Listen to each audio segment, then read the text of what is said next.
Hair Gallery Salon, Florence, Montana, November 6th of 2001. A customer pulled up to the salon, and as she was parking her car, she spotted an oddly dressed man leaving the salon.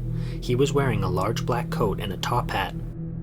The customer made a mental note of the strange man, then finished parking and entered the salon. She had an appointment for 11 a.m., but instead of getting a haircut at the salon, she would end up being a witness to a terrible crime. A dead body lay on the floor inside the salon. It was face down and lying in a puddle of its own blood. The customer immediately called the police, who rushed to the scene and entered the salon. As it turns out, there were 2 additional bodies in the back room that the customer hadn't even seen. The body near the back door, which was where the customer had entered from, was identified as Dorothy Harris, the owner of the hair salon. She was a 62-year-old grandmother who was well liked by the community. The second victim was 44-year-old Brenda Patch, a manicurist for the salon. The last victim was 71-year-old Cynthia Paulus, who was a regular customer of the salon. The police theorized that Brenda and Cynthia had been alone at the salon when the perpetrator entered. The killer forced them into the back room, which was no more than a utility closet, and then the perpetrator had murdered them. Dorothy had shown up at the back door a few minutes later, and she was killed the moment she entered the salon. This theory explains why Dorothy's body was in a separate location from the other 2 women. All 3 women had been killed with a knife, which the perpetrator had used to slit their throats. There were no signs of SA, but the bodies had additional injuries which the police refused to elaborate. The local community was shocked by the massacre. Florence was a small town where petty crime was the only criminal activity that ever happened. A drug addict would steal some money once in a while, but a triple murder was unheard of. Florence was the type of place where you felt safe enough to leave your doors unlocked.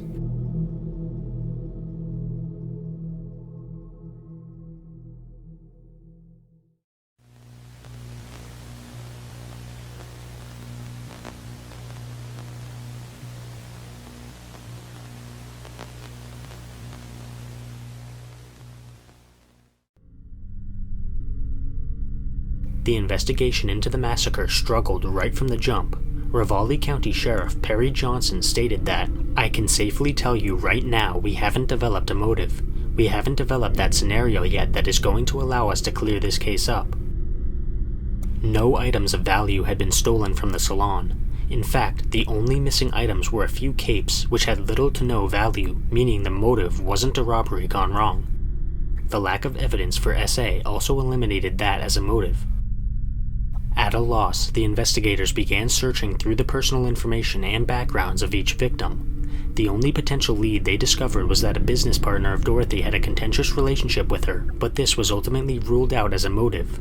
All in all, none of the victims were the type of person who made enemies, which made the investigation extremely difficult.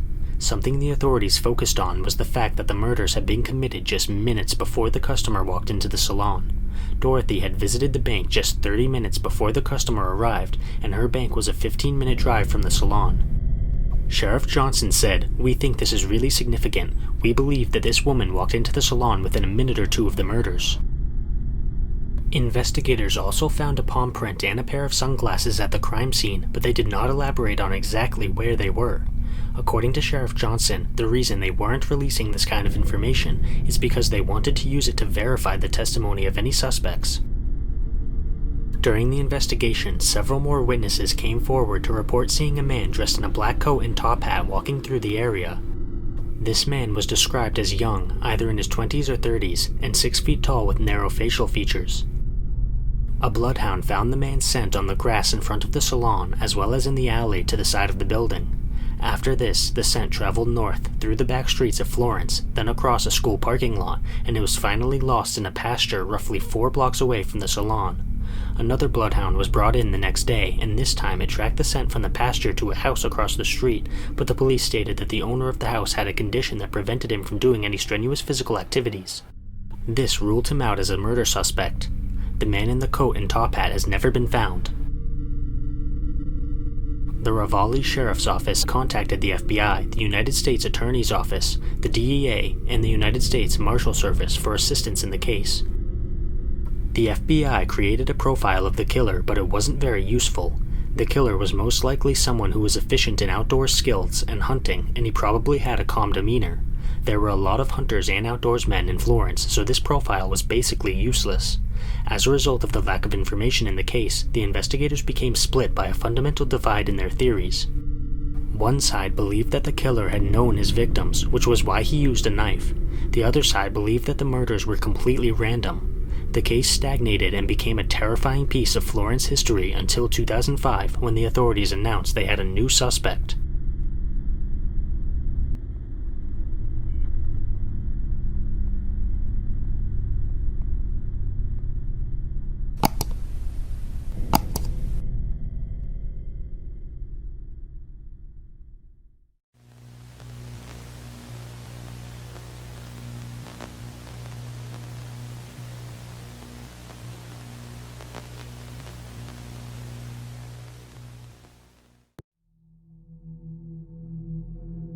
Brian Walter Weber grew up in Florence but was living in Idaho at the time of the murders. He was in his mid-20s and was selling meth, as well as using some of his product himself. As a result of his addiction, Brian was becoming increasingly violent, committing petty crimes to support his addiction. When questioned, Brian said that he would never kill a person, but detectives weren't convinced. During the first week of November in 2001, Brian and his girlfriend visited the area of Missoula, Montana. His girlfriend had previously filed a restraining order against him, but they had reconciled their differences. Brian claimed that the purpose of their trip to Missoula was business, meaning that he was selling drugs there. A few weeks after the murders on November 6th, Brian was contacted by police officers in Nampo, Idaho, who asked if he would be willing to answer some questions related to the Florence Massacre. Brian agreed to answer their questions and said he was willing to provide a DNA sample. Brian was released and he tried to turn his life around by moving to California. Unfortunately, he relapsed and moved back to Montana, where he began selling drugs once again. In November of 2003, Brian was arrested for assaulting a man named Keegan Strelnick in a drug deal gone wrong. Brian was charged with assault and his bail was set at $100,000. In May of 2004, he accepted a plea deal that reduced his charges to felony burglary and misdemeanor assault, and he received 3 years of probation. The deputy Missoula County Attorney, Jennifer Clark, said that federal investigators expressed a special interest in Brian, and they urged her office to hold him for as long as possible. In July of 2004, Brian received new charges for possession of dangerous drugs with intent to distribute. He was convicted in December of 2004 for conspiracy to distribute meth, and his sentencing date was set for the following year.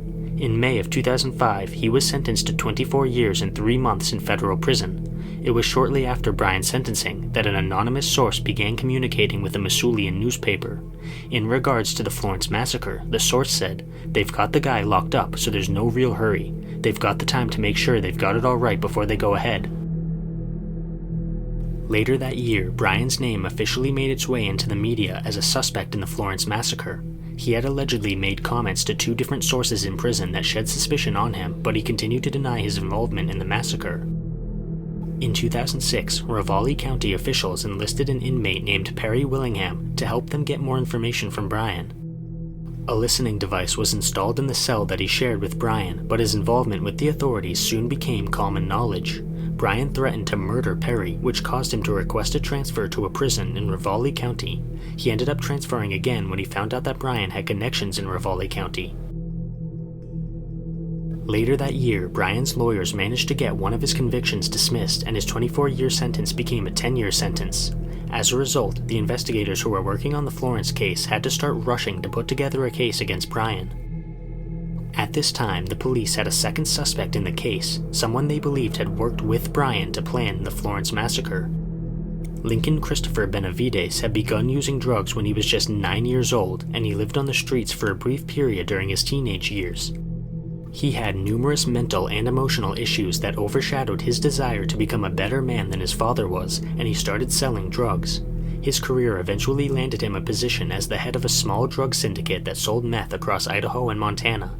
This is how he met Brian Weber. New charges were filed against both men in April of 2008, with the prosecutors alleging that Lincoln was the leader of a drug distribution ring and Brian was one of his small-time dealers. The indictment reads as follows. On occasion, Weber would threaten other dealers or beat them in order to facilitate the collection of money for the organization. On occasion, Brian Weber and Lincoln Benavides would together threaten or beat someone. The charges were conspiracy to distribute meth, distribution of illegal narcotics, 3 charges of violent crimes to aid in racketeering, and murder while engaged in drug trafficking. The prosecution did not have any direct evidence of the men's involvement in the murders, and they simply alleged that they had killed the women in the salon for a drug-related debt. They pointed out that both men fled the area shortly after the murders, with Brian going to California and Lincoln leaving the country altogether. They also stressed that both men had an extensive history of violence and drug-related crimes. The defense team immediately filed motions asking for a dismissal of the charges, on the grounds that the prosecution's case was basically a conspiracy theory. They also accused the prosecution of invading their client's privacy and violating their constitutional rights during the investigation. The prosecutors decided not to pursue the death penalty, and they also changed their indictment at one point. Both Brian and Lincoln pled not guilty to all charges.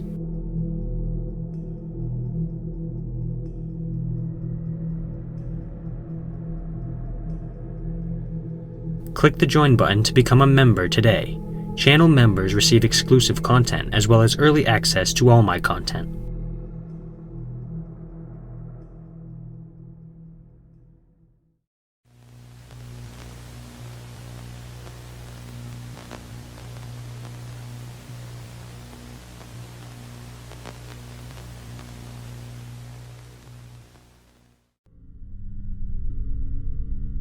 In October of 2009, Lincoln accepted a plea deal that convicted him for 2 federal drug charges but dismissed 3 murder charges.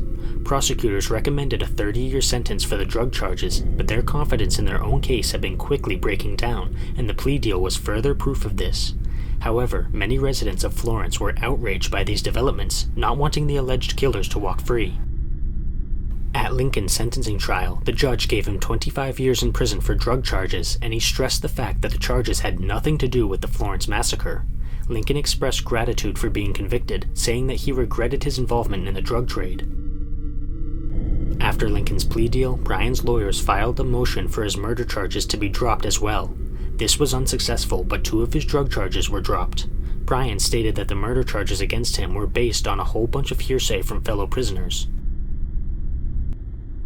On January 22nd of 2010, the prosecution filed a motion to dismiss Brian's charges, stating that the government cannot prove beyond a reasonable doubt that Brian was responsible for the massacre. It was also revealed that the best witness the prosecution had in the case against Brian was a woman named Emily Ross, who had died in 2008. The rest of their witnesses were prisoners they had turned into snitches, who were not deemed to be credible. An attorney named Joseph Thagard also stated that the defense had provided new evidence suggesting that Brian may have been out of state at the time of the murders, although he failed to reveal what this evidence was. The Raleigh County Sheriff's Office said that the case was still open and they continued working with other law enforcement agencies to solve it. The court records for the trial against Brian were sealed by Judge Donald Molloy after the dismissal of the murder charges. This caused speculation to run rampant in the local community, with many people suggesting 2 possibilities for the reason behind this decision. First, the records were sealed because the investigators still believed that Brian was the killer, but they simply didn't have the evidence necessary to convict him. Second, the records were sealed to protect the sheriff's office and federal prosecutors from losing their jobs after they obtained false information, which they used to secure an indictment from a grand jury. Neither theory has ever been confirmed or denied.